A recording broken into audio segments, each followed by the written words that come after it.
NASCAR limping across the finish line. For the second year in a row, teams are making big cuts as the season comes to a close. Good evening. I'm Sonia Bendixson. And I'm Jamie Bull. Thanks for joining us tonight. As many as 1,500 people lost their jobs in 2008. Now it's happening again. Tonight we have learned Richard Petty Motorsports is closing this engine shop in Concord. It is part of RPM's merger with Yates Racing. WBTV's David Witt is live and on your side tonight. And David, do we know how many people will lose their jobs this time around?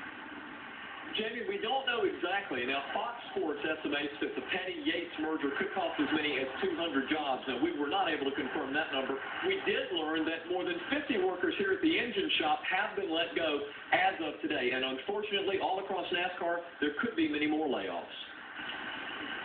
It used to be that if you were let go from one race team in the morning, you could just roll your toolbox out the door and be working for another team by the afternoon. But that's not the case now. Today, dozens of workers at the Richard Petty Motorsports engine shop in Concord lost their jobs. They told us it was announced at a meeting this morning. The workers will still be paid with benefits through January 8th. You can blame the changing face of the sport and the lack of sponsor dollars. Petty merging with Yates doesn't only mean this engine shop closes, but that one race team within each of the two organizations will dissolve at the end of the season. Roush Racing will also shut down a team, number 26, to comply with NASCAR's new rule about organizations being limited to 4 race cars. Many of the workers laid off today at RPM are already posting resumes on the don'tcheckup.com website. It was started last year as a way for out-of-work crew members to get noticed by teams that may be hiring.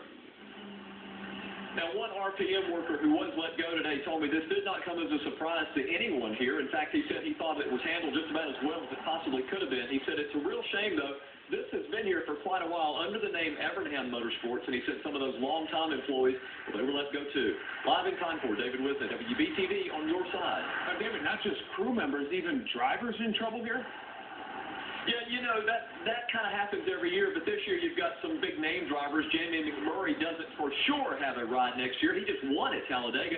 Then you've got people like Reed Sorensen, David Strimmy, several other named drivers who, as of right now, teams are dissolving and they don't have a place to go. We'll continue to follow the story. Thank you, David Witt, live tonight. Thanks, Dave. And continuing